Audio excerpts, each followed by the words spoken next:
Welcome to Horror Makes Us Happy, the podcast where we ask the question, what is it about horror that makes us happy? Stuff, that's what. But for a more, detailed answer, we'll go into an episode today. Your hosts are Steve Becker and myself, Chris Whitman, and you can find out more about us at our website, horrormakesushappy.com. Before we get started, this is the trigger warning. We are going to be talking about horror culture and horror things, which could involve sensitive subjects such as child abuse, F-bombs, SA, as they like to say on the YouTubes now, because everything is algorithm. Yeah, we're going to be talking about dark things, so that's a trigger warning. If that's not what you want to listen to, how the hell did you get here? If that is your cup of tea, enjoy, and welcome to the show. Hello. Coming up in the future, we are going to be interviewing authors Paula D. Ashe and Robert P. Otone. I'm still fucking that one up. I know it. I bet it's Otani. No, I don't think so. No? Mm-hmm. Okay. No.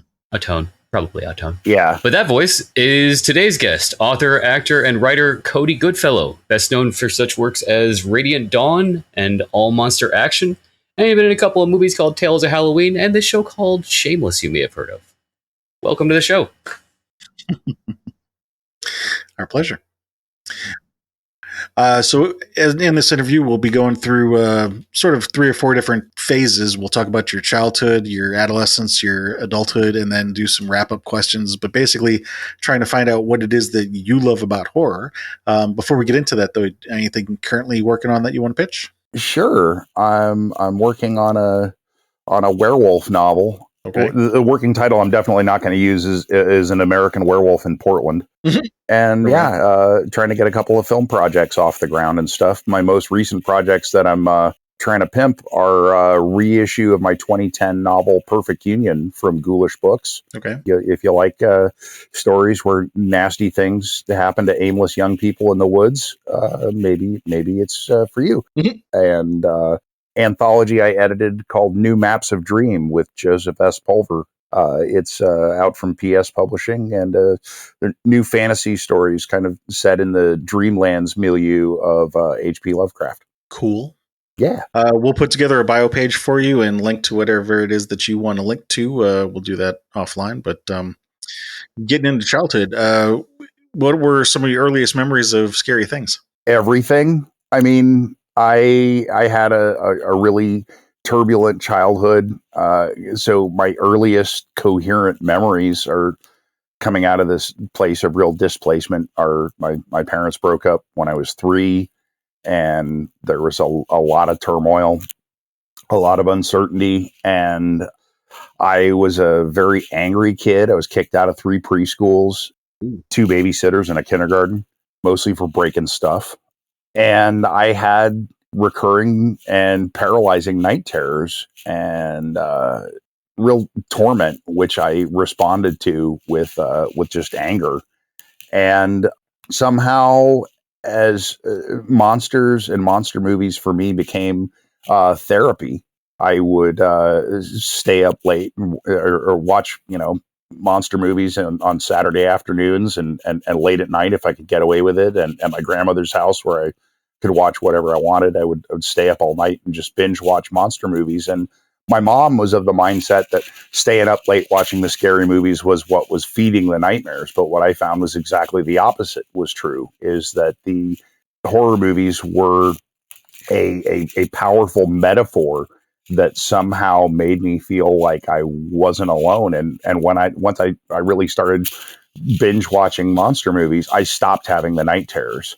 It was almost like my mind seemed to negotiate this thing. And I realized, okay, these scariest things that you have to face, they're really just monster movies that your brain is making up for you. After that, they stopped happening, or at least they stopped happening with the kind of paralyzing, devastating potency that they'd had before. And they stopped being changed into something else that you were afraid of. Yeah. They stopped being a disruptive force in my life. And I think about like Hallmark moments, and to me, one of the, like everybody else from that era, from growing as a kid in the 70s, I watched like the horror TV movies like Gargoyles and Don't Be Afraid of the Dark and stuff, and those made a big impression. But to me, one of the ones that really, where I was really aware of not just the film, but myself watching it and how it was changing me, or how it was opening up a different world and different thoughts, was watching Phantasm. I think it was a movie of the week late at night on CBS. it wasn't just the movie itself, which is such a beautiful dark dream in itself, that it really plays to the role of cinema as a shared transmitted dream. And thus it has its own vocabulary and its own irrationality that really appealed to me. But it was also just the transgressive nature of it, staying up late. And it was kind of this forbidden thing that I had to enjoy, even though it was making me gasp and laugh alternately, trying to be quiet, because if I woke somebody up, then it would give away the game. That added this delicious kind of candy coating to it. But it was really vital psychological therapy for me. And it helped stabilize me and keep me grounded so that I could face the rest of the world. It gave me a vocabulary for understanding my own fear and my own anger and my own uncertainty about life. So it was, it has always been a reinforcing, nurturing resource for me. Interesting. How about Halloween? Did you participate in Halloween as a kid? Oh yeah. I dearly loved it. I loved doing my own, makeup shit. But I remember there's the Halloween that I most vividly remember. It was probably like 78, 79. And I went as a mummy, just wearing pajamas with ace bandages over them. And we went in this new neighborhood that I'd never been to before. And the first house that we went up to, there was a couch sitting out on the porch with like an old dusty throw blanket over it. And I went to the door. I rang the bell. The lady complimented me on my costume. She gave me a single serving size thing of bottle caps. Remember those candy? It was like repurposed chalk in the shape of trash. Yeah. And I took the candy and I turned around and the couch jumped up at me. Like there was a guy sitting on the couch underneath the blanket, and he jumped out at me, and I ran for the curb. And my mom escorted me to the next house. The very next house had this big lawn party going, just a bunch of old folks in costumes and stuff sitting around enjoying drinks. And they said, go on up to the front door and ask the devil for your candy. And already I'm starting to wonder about this fucking neighborhood. And we go to the door, and the door opens, and you know how your childhood imagination embellishes things. Oh yeah, the door was like 16 feet tall, and it took 2 years to creak slowly open. Yes. And behind the door, sitting on a throne in this black velvet suit and with curly goat horns, was the fucking devil. I mean, it was more of a Baphomet, really. I mean, but it was a goat-headed dude, and he held out candy. I straight up wet my pants. Well, the important part: did you still get the candy? Oh well, I ran from the house, and like one of the old folks stopped me and was like calming me down, and my mom came up with the Reese's peanut butter cup that I had earned that you left behind. Yeah, I'm like, here you go, kid. You earned this. And she asked me if I wanted to go to another house. And I'm like, no, I'm good. I'm done. We're good. These two, we are good on spooks for tonight. Right. And if it's these two, then what's next? And that was that was a definite quality over quantity Halloween, because I vividly remember sitting in the bathtub afterwards while eating my bottle caps and my Reese's peanut butter cup, which were the only things that I got. And they tasted like victory, because I had to claw those out of the heart of darkness. And I was scared shitless enough that I couldn't bear to go on. But, that was the most memorable one. Then that was a lot more rewarding than, the times when you hit 100 houses and get a pillowcase full of candy and stuff. Mm-hmm. Did you have a least favorite costume? A least favorite costume? Well, I mean, there was the time that I tried to do a Wolfman makeup with hair clippings. Like your own hair? I wish. Oh no! I opened that. Went box. to the barber. There was. I used an adult neighbor's hair, because he had like long curly hair, and I literally glued all this hair on my face with spirit gum or with glue. Glue. Like no. Oh, this keeps getting better. Elmer's and rubber cement. Yeah. It's better than super I mean, glue. the Elmer's wouldn't be that bad. We've all, put the puddle in your hand and peel it off. That doesn't feel bad peeling it off. But the rubber absolutely. cement, Yeah. that sounds problematic. Oh, it came off pretty easily, but oh man, it's a crazy exfoliant. I had no pores for another 6 you months. invented Neutrogena strips. It was, yes. I mean, somebody out there's got to do these things. You can't have great breakthroughs in cosmetics without looking at some bubbling shit coming out of a test tube and going, what if on my face though?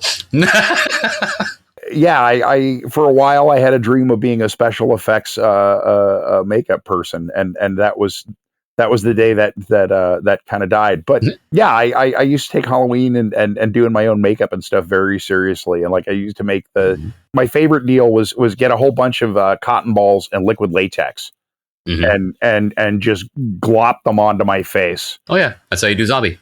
Yes, yeah, or like a mutant. I was really into mutants with huge like acromegaly things and face tumors and stuff, and mops. Toxic Adventure. Like Martin Landau's face in Outer Limits or something, or Warren Oates with the huge mutant eyeball things.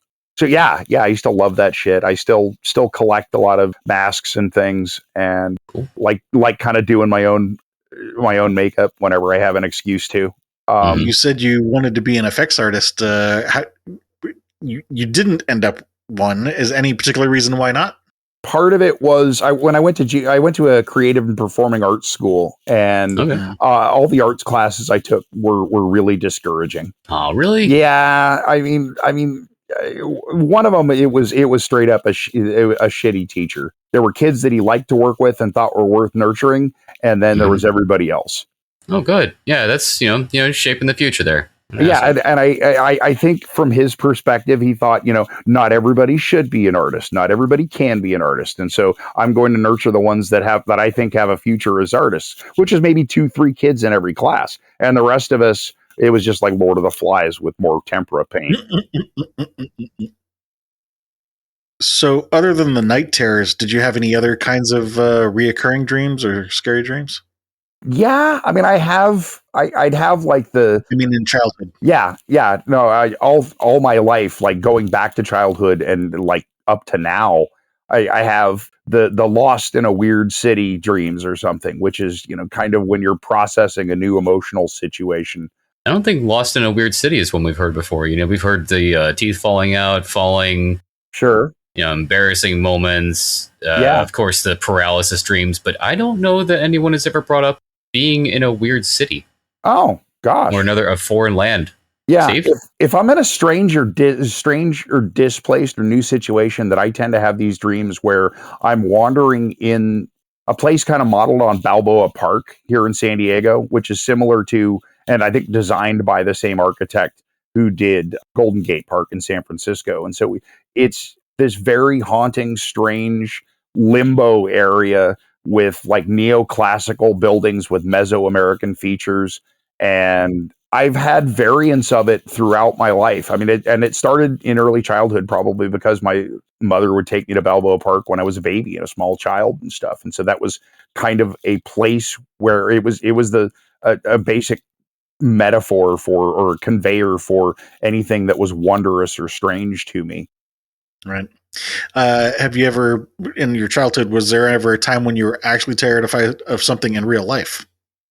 Trying to think about like a actually, the thing you mentioned about the devil at Halloween was a good one. That sounds pretty scary. Right. There were some like fascinating, terrifying things. I used to live in a skiing town in the Sierra Nevada mountains north of here called Mammoth Lakes. And one thing we'd go out to there, we'd cross country ski in winter to get out to the hot springs. It was like a creek in this canyon.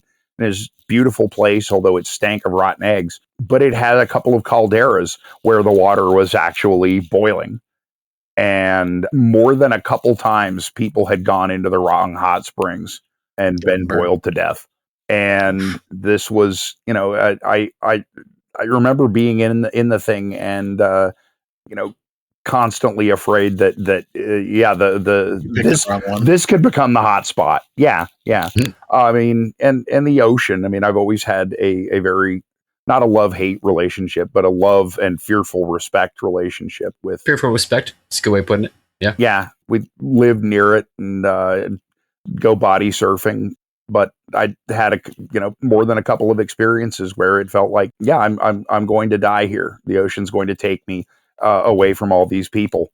I mean, and that was another thing that for me kind of therapeutically helped me to understand and undetangle, the fascination repulsion thing. We're fascinated by and attracted by the things that we find threatening or disgusting or repulsive. And it helped me to consciously understand, why this one thing is repulsive, or why do I irrationally feel like this thing that can't kill me is a threat, and why can't I take my eyes off it? Or, and so through entertainment, both creating and consuming it, and yeah, sometimes judicious experimentation with psychotomimetics has helped me to understand those moments of fear and make them work for me.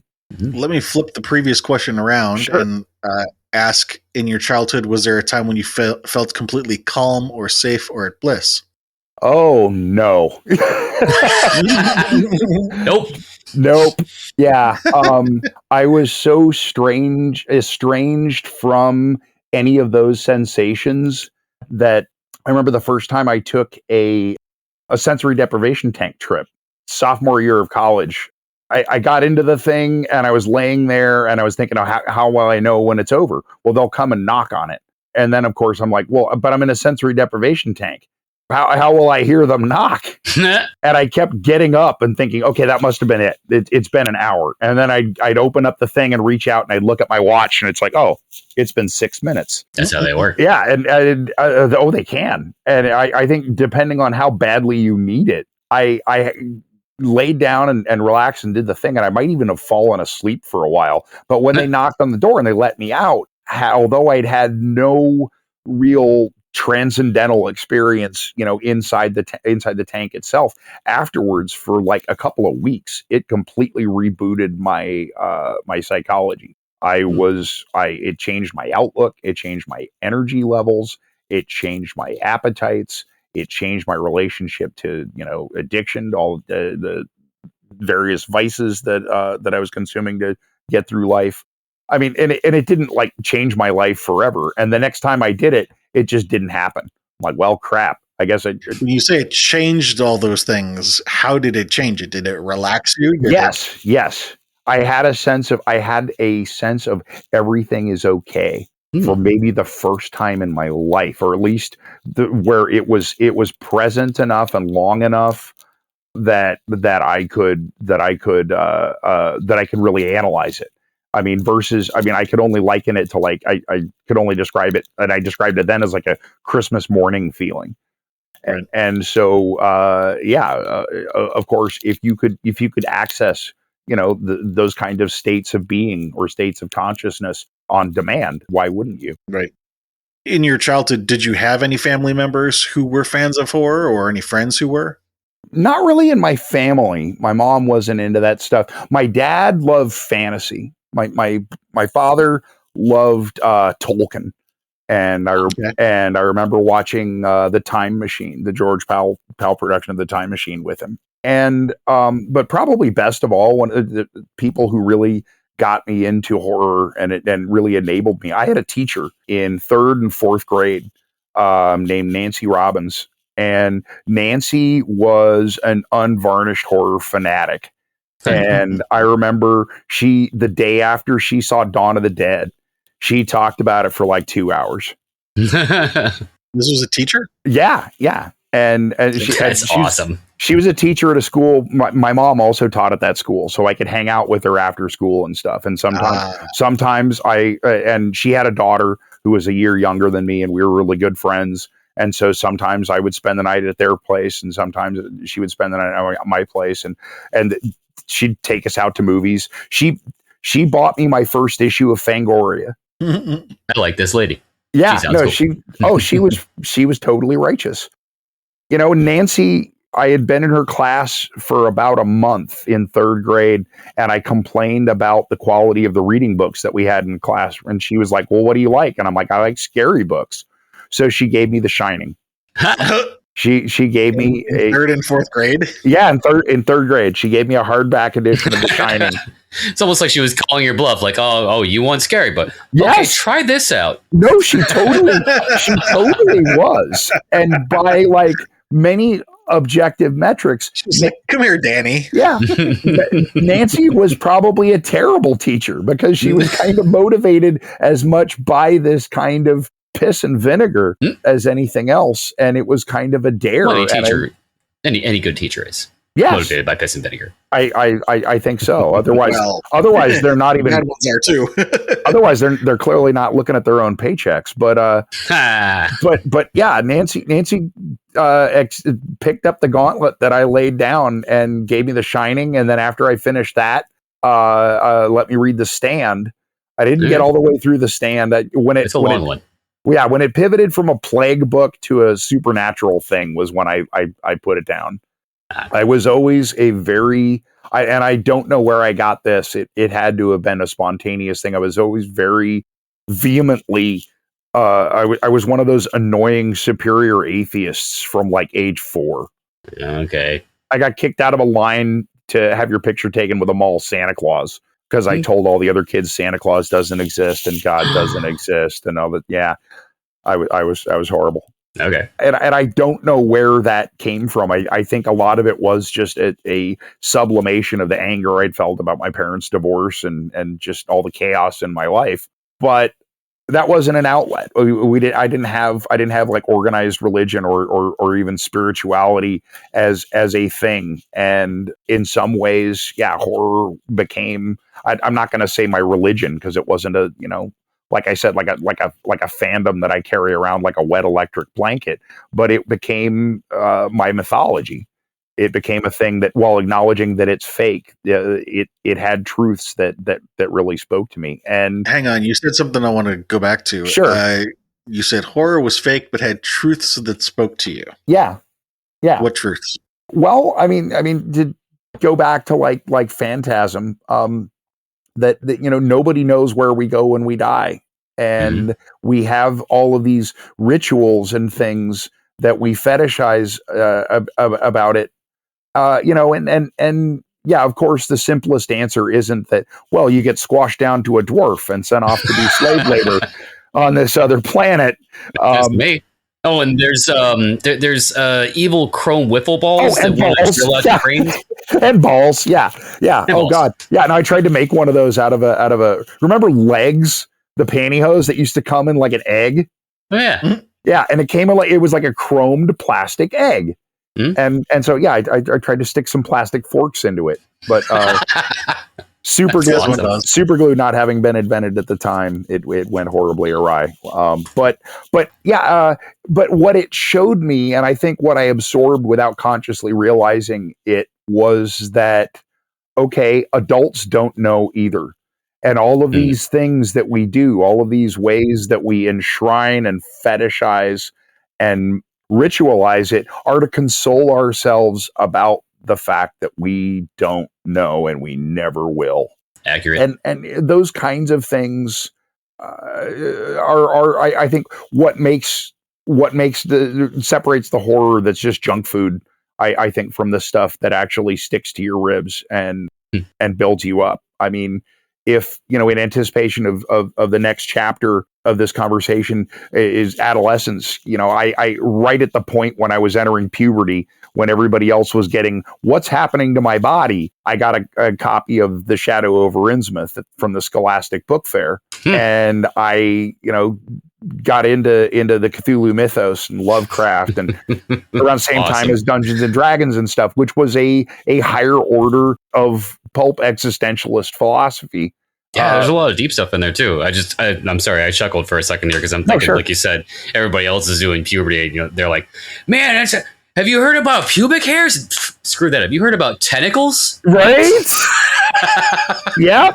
Yep, I'm getting squamous and rugose over here in my bikini But area. that's another angle. That's another angle of it, though. Is like Lovecraft is some deep shit to get into, existential type shit to get into at that age. Yes. Yeah. And I think, but like so many authors who currently write cosmic horror we'll talk about that in discussing their own maturations as artists and as horror fanatics, is that if you find that stuff during adolescence, when you're not just that your body's changing, and Lovecraft's pure utter rejection of the body becomes this fascinating counterpoint to what you're experiencing and what the hormones are telling you to experience. Also, just that it resonates with that realization that, someday I'm going to die and everybody I know is going to die and they'll forget me. And what does any of this mean? Hang on, because you're kind of going off on a tangent. Sure. You specifically said something that I was more interested in when you said that. So you said adults don't know either and never will, and that something about that separates good horror from bad. Well, yeah. Well, when it horror that tells you that speaks a truth, whether explicitly or implicitly in the material, you look at like something like The Devil's Reign, or cheesy things like Fear No Evil and Evil Speak and stuff. And so even these cheesy kind of exploitative things, if they're done with a real love of horror behind them, and a real hunger to understand or convey something about that. Even these junk foody things can tell you more than The Exorcist about supernatural terror. I mean, mostly The Exorcist told me a lot about Catholics after, when I watched it as an adult. But a lot of these junk food things tell us about our need to externalize our own inherent evil and make it into this thing. And the crazier and the sillier they make it, the more it feels like they're just trying to push it away from, this evil is in us. It's not a force that comes up, up out of the ground or intrudes from beyond outer space. And yet I'm not one of those people that subscribes to that whole, humans are the worst monster. And so I like realistic horror because, for one thing, slasher movies aren't. They're just as far away from reality as anything with, as Wishmaster or because they're stylized. It creates a fantasy killer that distracts you from the very workaday mundane terrors of ordinary life. Or they're killing somebody that deserves it. And then it becomes just theater of cruelty. I was just thinking about in the teen section here, you were talking about the Shadow over Innsmouth and the D&D. Anything else jump out to you in the teen years? I remember the first time that I read a Skip Inspector novel and thinking how much more, I don't want to say advanced, but how much more connected I felt to it and the characters in it than I had to, Stephen King and John Ferris and all of these other very, popular but establishment horror authors. Because what Skip Inspector and then the other splatterpunk authors that I then sought out were doing was changing who could be the protagonist in a horror story and who the antagonist was. The horrors weren't, an ancient evil, or a demonic possession or something. It was, it was the evangelical church down the street, or it was the industrial polluters that are secretly giving you cancer as a byproduct of all of these things that products that you buy every day. But it was more the way they used language and the way that they used character that I thought brought me closer to thinking, okay, I can tell my own kind of stories about the people that fascinate me. I don't need to find a way to tell stories set in a small town in New England. And that was kind of liberating and empowering in a very big way.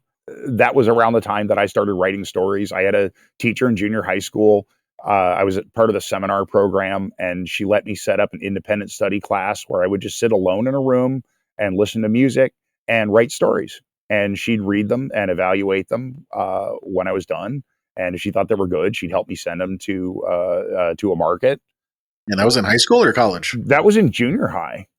Nice. That was in ninth grade. Wow. She arranged to get a couple of local science fiction authors to come speak to us. We didn't have any cool horror authors in San Diego in the 80s. But we had David Brin and Greg Bear. And Nice. have you ever read Blood Music? No, but I'm familiar with both those authors. My dad was a huge sci-fi fan and got a couple of them. Like, was it the Moat in God's Eye? Was that Bryn? No, that's Larry Niven. That's Niven and Pornell.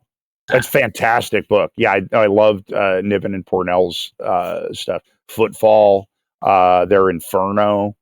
And Moat in God's Eye is fucking epic.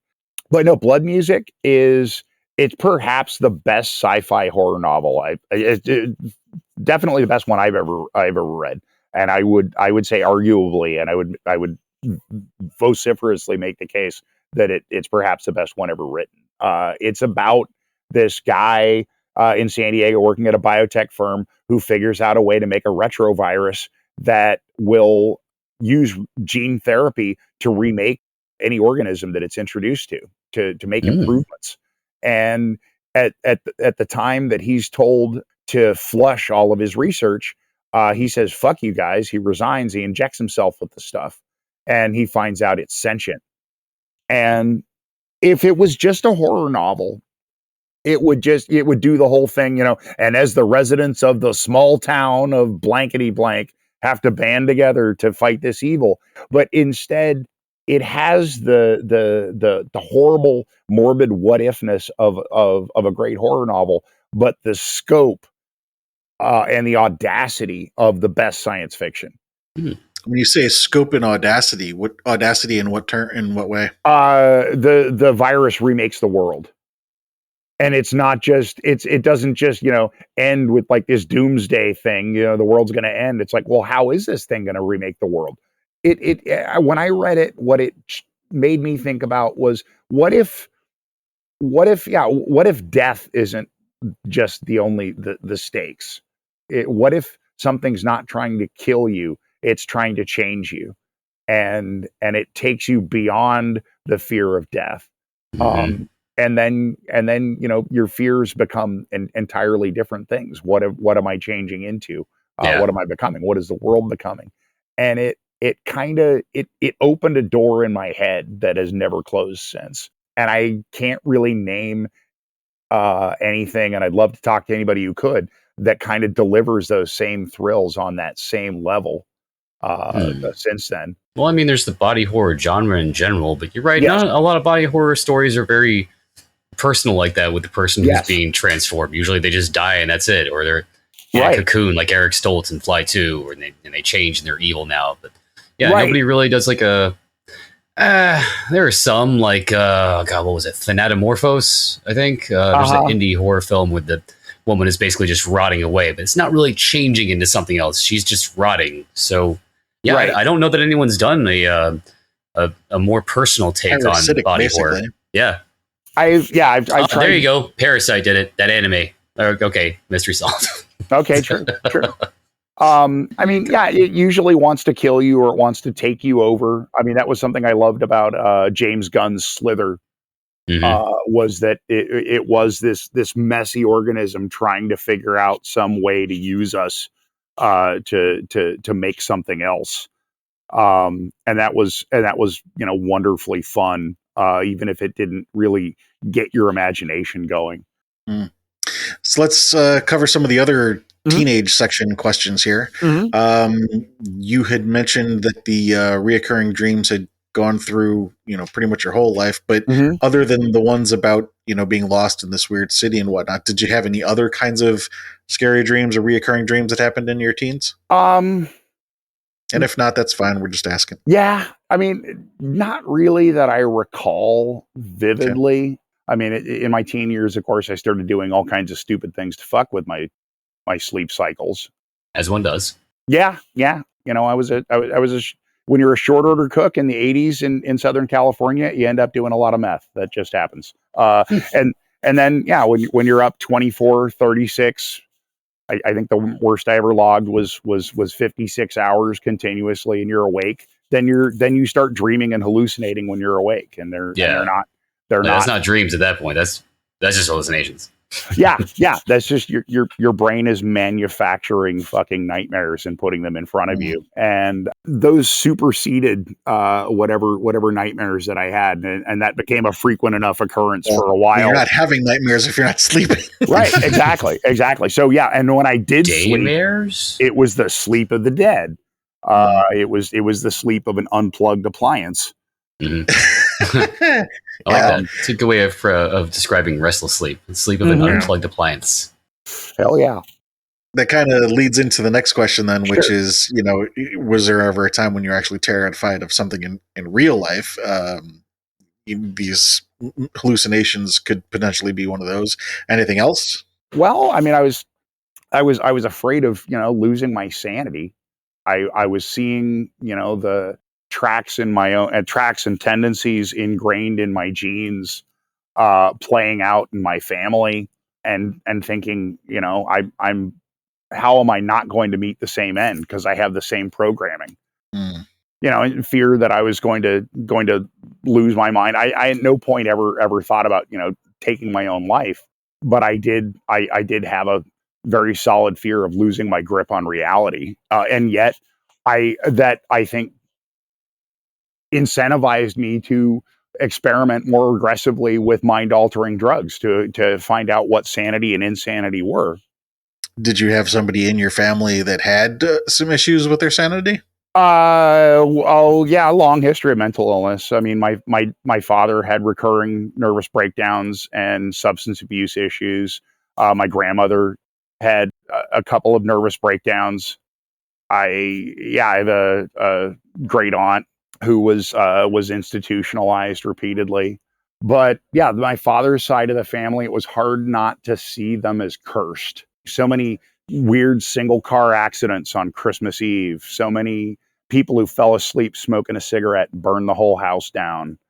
I had a great aunt who was murdered by her husband on a camping trip in view of their 6-year-old son.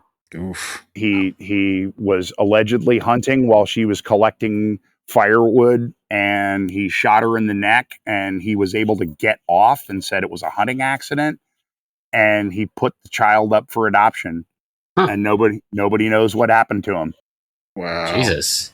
And so there was a lot of dark shit, a lot of things that people in my family did where I found myself wondering, how could a human being do that? Well, a human being that had a lot to do with authoring your being did it.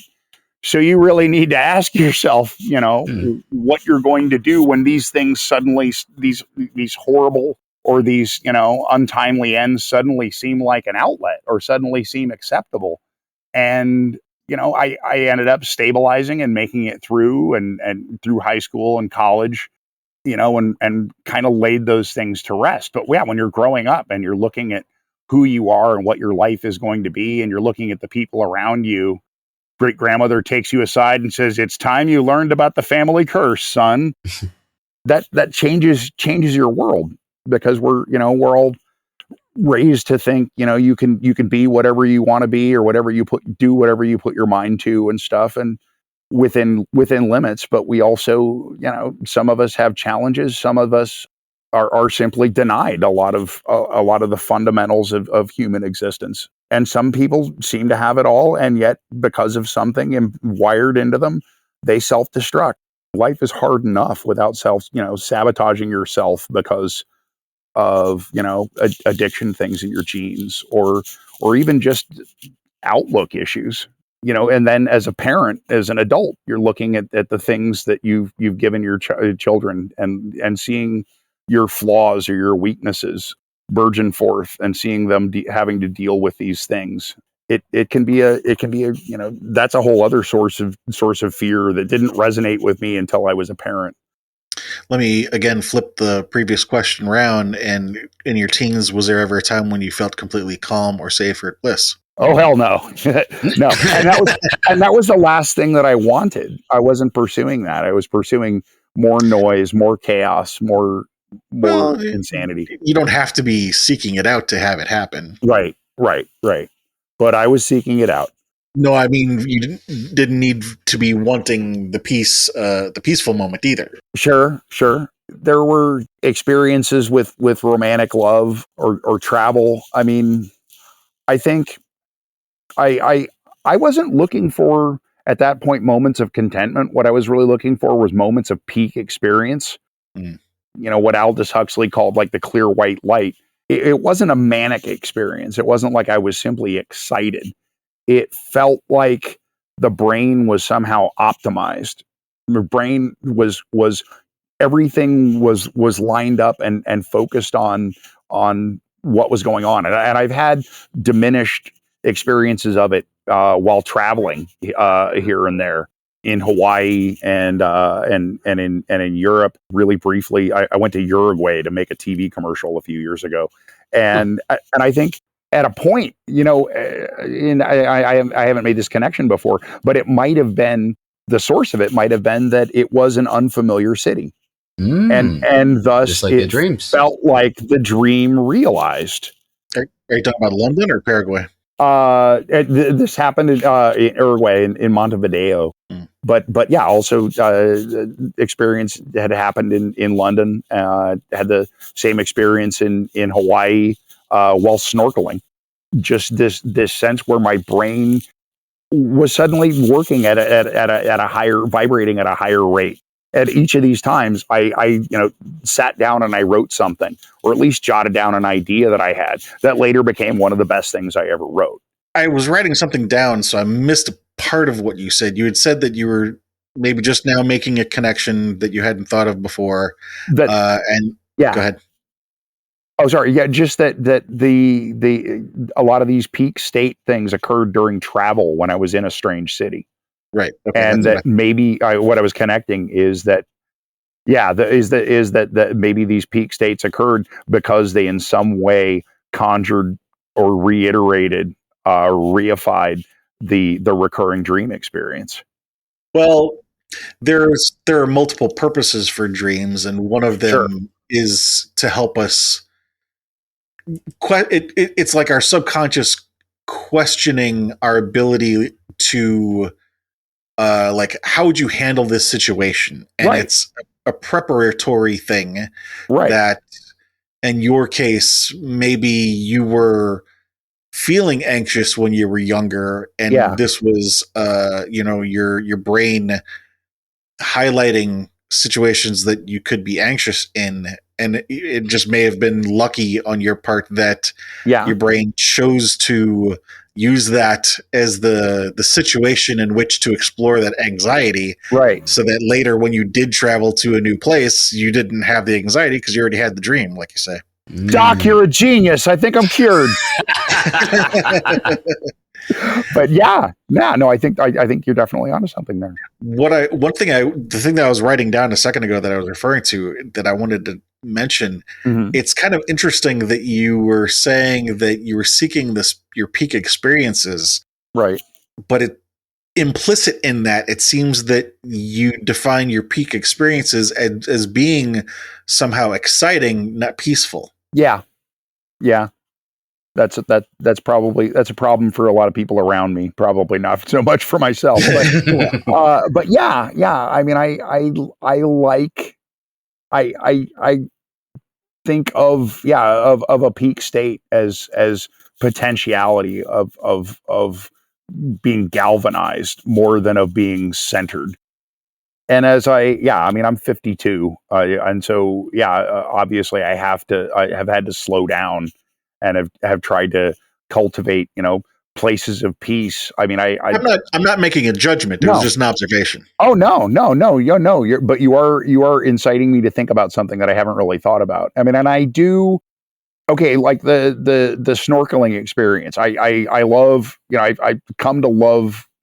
I always have, but I love with caution the ocean.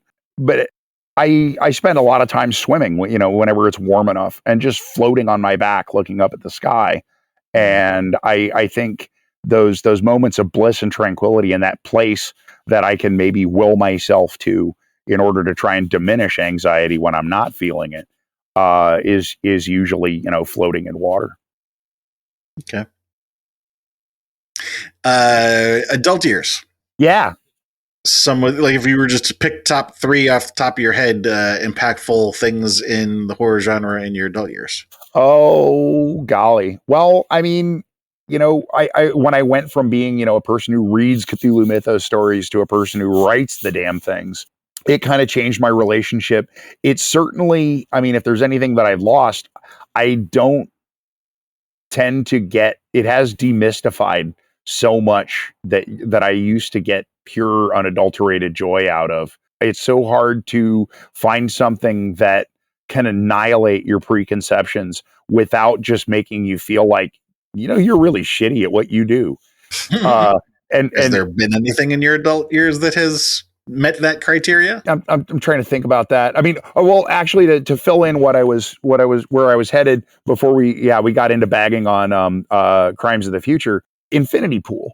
While it's not perfect, but it did scratch that old school Cronenberg body horror itch, as did Possessor, which I love 10 times more. Holy shit! Possessor was just great. Oh my especially God. the unedited cut. So much red stuff. Oh yeah. No, that guy approaches violence like he's never had a human body. Mhm. It's so freshly shocking. It so resensitizes you to what bodily harm is. I try to avoid succumbing to the trap of saying they're not making any good movies anymore. They stopped in the summer of 1983, and everything since then has just been derivative shit. The Thing is still, my all-time favorite movie, and I haven't seen anything that did what that did better than it did. But yeah, there is still a lot of amazing shit out there. Oh, I mean, speaking of fungus zombie movies, I mean, the last one that I remember that really blew me away, is it called In the Earth? Oh, Wait. no, was it Gaia? Gaia, yeah, not the Ben Wheatley one, No. but the other one. Yes. Yeah, and I think it's fungus zombies are cooler. And holy shit, that ending? Yeah. Right? Oh, yeah. I love how they leave it open and ambiguous like that. Like, I kind of saw it coming, but still, it was still good. Right. And so, yeah, there is a lot of stuff out there, and I find myself frustrated when I can't get into something that really sends other people. I tried getting into Skinamarink, but I only made it 35 minutes in the Skinamarink challenge. But I'm fascinated by other people's fascination. When other people really, really get off on something, even if I don't, I want to know what it is about that. I mean, it's. So what did you love about Infinity Pool? You said it had that classic Cronenberg feel to it. Yeah, I mean, and a lot of it is in moments and scenes more than the whole narrative, because a lot of times the whole narrative is it's a framework. It's an excuse to get you into this place where these impossible things can happen. And yeah, when they get into this notion that, I mean, without spoiling it for anybody or trying not to, this guy's accused of a crime, but then he's told, well, we can grow an exact duplicate of you. And, so it will be you. We're going to execute you. And of course, yeah. I know. And this is horrifying. Why? And it was that kind of, I had, for the first time in a long time, I had that, like, I burst out in laughter because it had gone to a place about right at about the exact moment when I realized that was where it was going. It's that thrill of knowing, wow, this guy knows what he's doing. He knows what I'm thinking and is 2 steps ahead. And can take you to a place that you didn't see coming. Let's talk about emotions for a minute, because you're talking about things that are happening, but you're not really talking about your emotional response to them. Right. And that is something that I find in my work I have to go back in and put in, because I do get so wrapped up in the idea and the aesthetic and stuff that the emotional stuff is almost like the finish layer that I have to put on, often with editorial prompting. So was your emotional response to Infinity Pool because it was speaking to what you do in your own work? Yeah. And I kind of felt like the receptors to the actual raw experience are scarred over. And this is something that I have to experience through other people. I have I have 2 daughters, and my younger daughter has the most vivid imagination I've ever encountered in anybody. And she doesn't have control over it. She had one time, just as a for example, recurring nightmares about bats. And my wife at the time was all over me about, what did you let her watch? And I'm like, well, she's not interested in watching TV unless it's, unless it's Peppa Pig or something. So I can't imagine what she could have seen.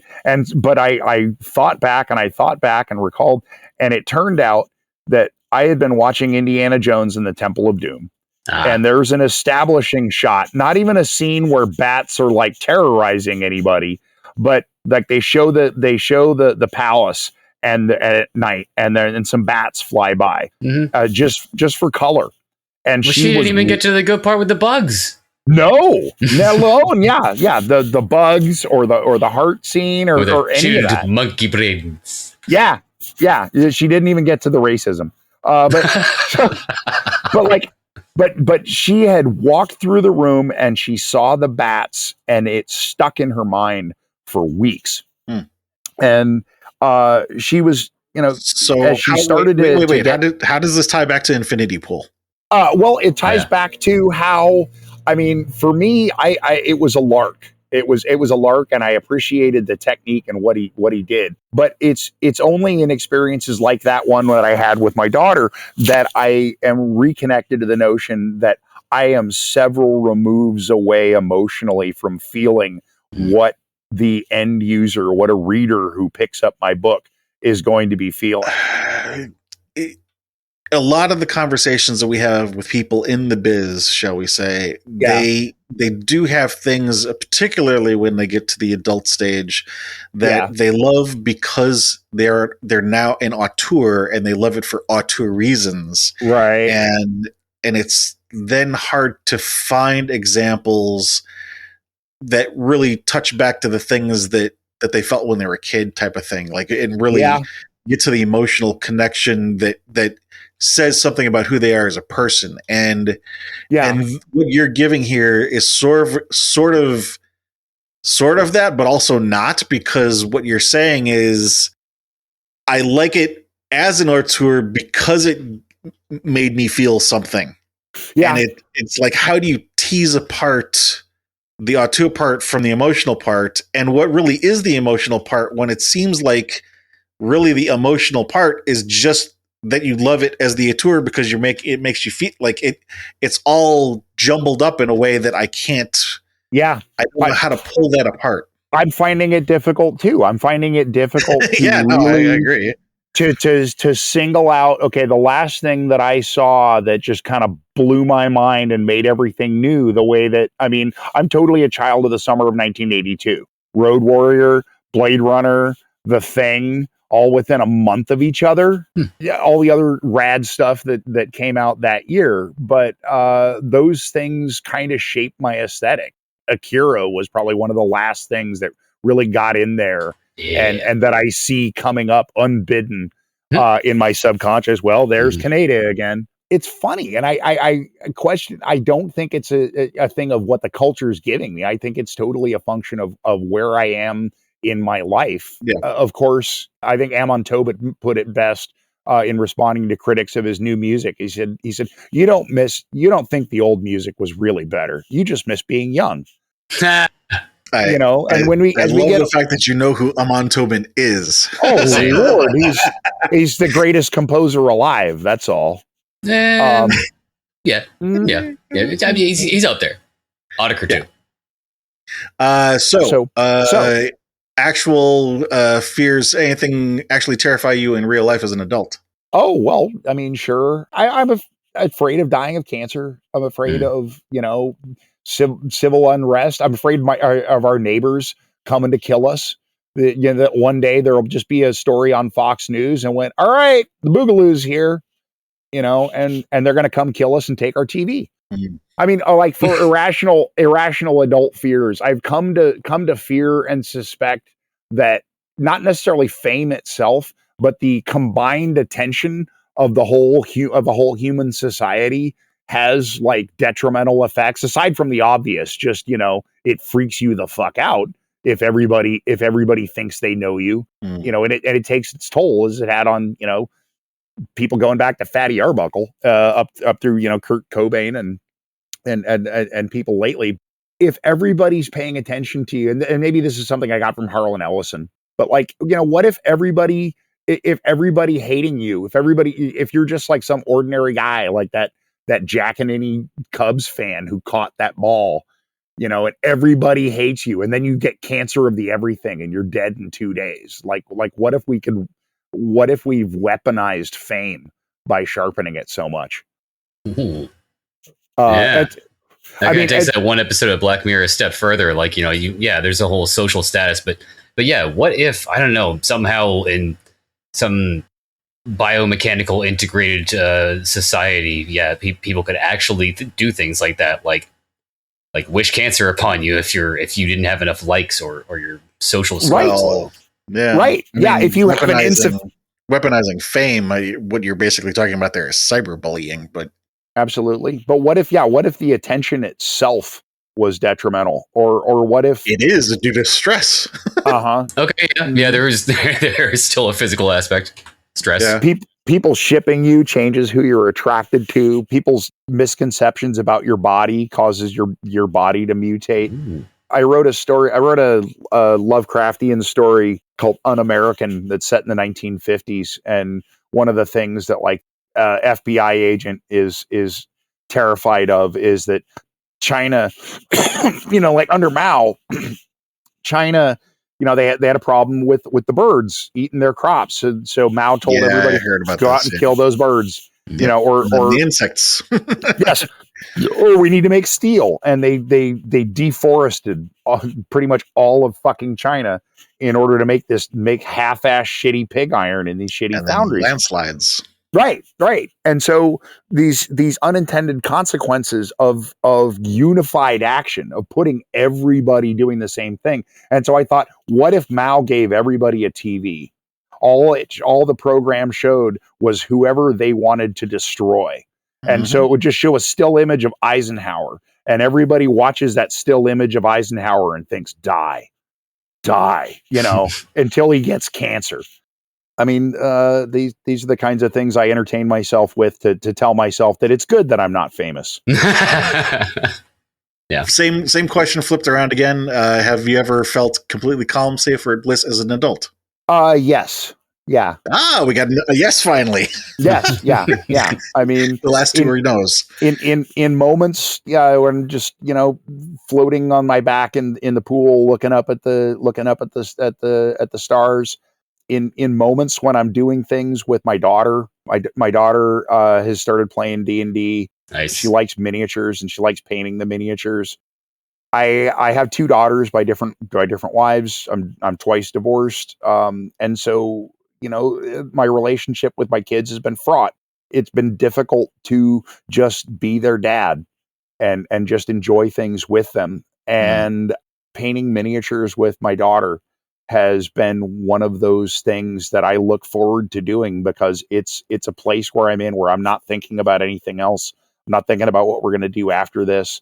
I'm just thinking I'm damn lucky to be with the person that I'm with, and living in the moment. And losing yourself in that. All right. So the next two questions I was going to ask I'm going to give you the next two questions at the same time, because it could be the same answer for both, or it could be two different answers. Okay. The next questions are, what is your favorite movie, and what movie have you watched more times than any other?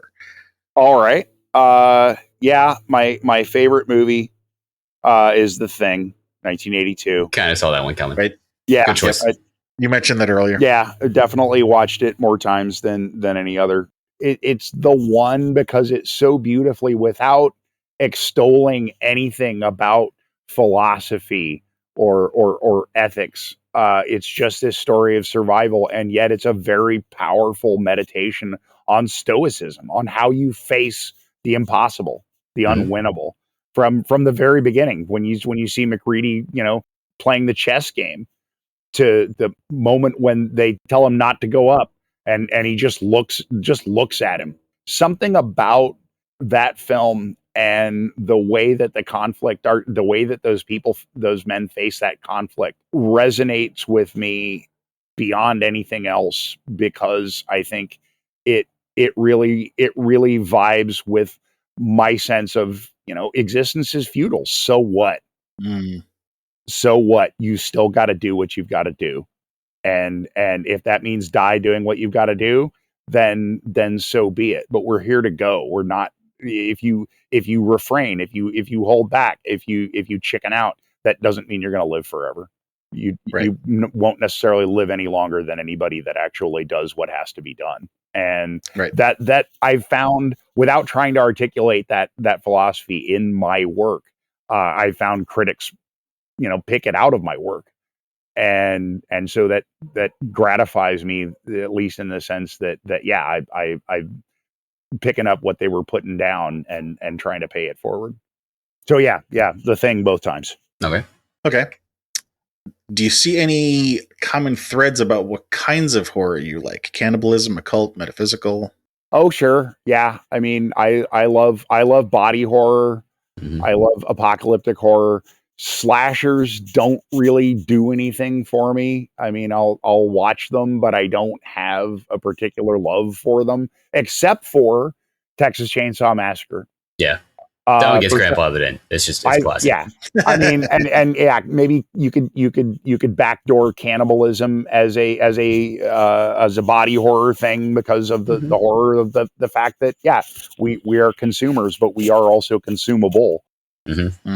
But those are the only that really spoke to me. Also, it's just not always teenagers. What do you mean? Well, when I was a kid watching like Friday the 13th and stuff, of course I was always rooting for Jason because I hated teenagers. I was like 9 or 10. Fuck those guys. Trying to do gross stuff to each other in the bushes. Older kids thinking they're better than me. What a bunch of jerks. I hope they get stabbed through the eye with a lawn aerator. That's what you get. That's what you get for giving me an Indian rug burn just because you had a hangover.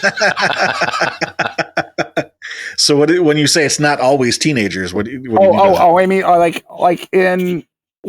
Texas Chainsaw. Body? Oh no, the Texas Chainsaw Massacre franchise. Oh, okay. They'll eat anybody. It's not, they don't just always contrive to put a bunch of young, attractive people into the meat grinder. Got it. All right. So before I ask the last couple questions here, we normally do like a little summary here of what I've heard so far in the call. And so let me just kind of read off to you a couple of the notes that I've taken. The topics that I keep hearing coming up multiple times in this call. I mean, it started with you potentially having a bit of an angry childhood because you were powerless over a couple different things, but that also seems to have come up a number of times in the call too. You mentioned that adults don't know what happens after you die and never will. Yeah. Talking about potentially having this family curse that you couldn't control, that, this self-fulfilling prophecy because you didn't have some of the tools that, you have now as an adult. You didn't know how to process, the emotions surrounding that. And also maybe the illogical parts of that. We talked about parasites. Your Lovecraft story that you wrote talking about farming humans as slaves. Lack of power there. Not fear, but certainty. When we were talking about, fears of as an adult, you're saying, I'm not afraid of it. I know it's coming. And then I also wrote down survival. From The Thing. Survival and stoicism, which is kind of your response to it's got to happen. And my response to it is stoicism. For the greater good.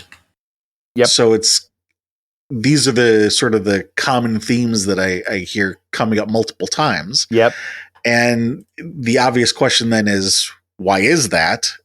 What do you think? I'll put it to you first. Well, I think you're trying to be cognizant of places where I'm maybe as an adult overcompensating for or still fighting the battles that went unresolved in childhood. Right. And kind of American life wants you to do that. You can have all the toys that you didn't have when you were a kid.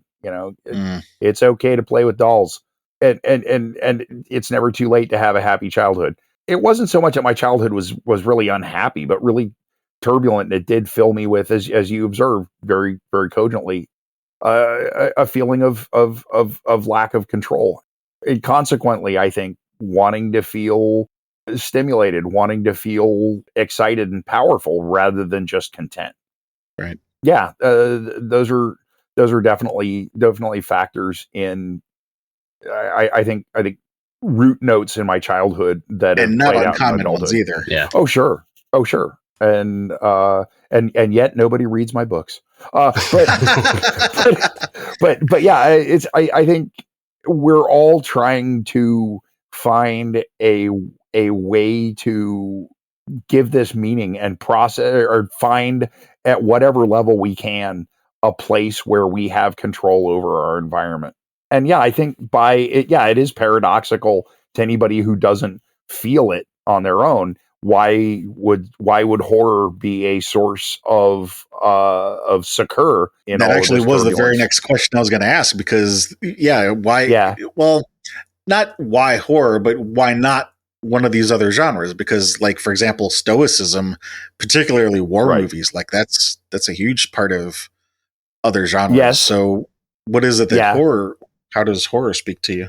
Well, I mean, I do also like, I watch a lot of war movies. I watch a lot of cop movies. I watch a lot of things with all kinds of conflict. And if something doesn't have a lot of conflict, I kind of tend to tune out.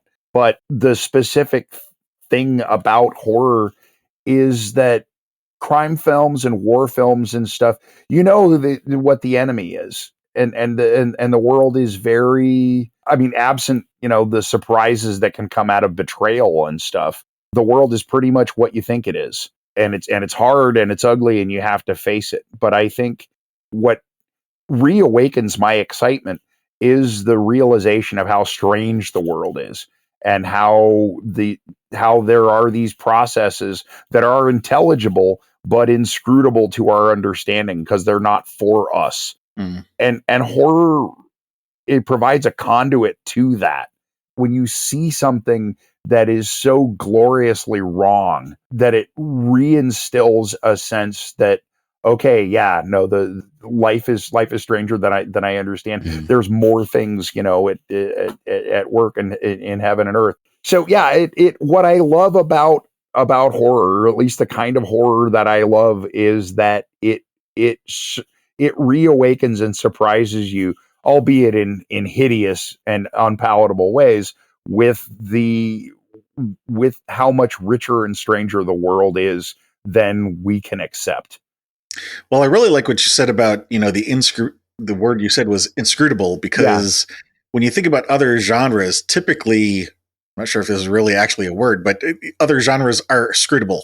Yeah. The whole thing about, for example, when I gave the example of war movies, Yeah. the whole point of that is, even when you're showing how horrible humans can be, it's to teach people, to remind them that these aren't monsters. These are people, and we have to be careful because people really can be this evil.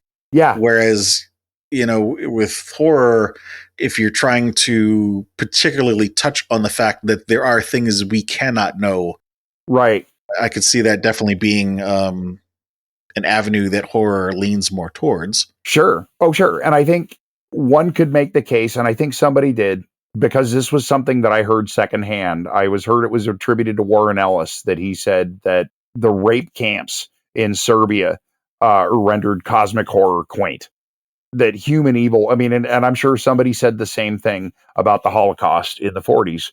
I was just about to say that. Yeah, that it rendered horror quaint. But I think I would say yes in some cases, but for the most part, no. I think it's the kind of thing that underscores the reason for horror, not because it could prepare us to stop the next Holocaust, because of course, what can, but these it reveals metaphorical that truth that humans are that evil. Well, I don't know. I'm going back to the whole like people are the real evil thing we were talking about earlier, but I don't know. Right. Well, and or even the more fundamental thing that the world, that we are not, that the world isn't made for us.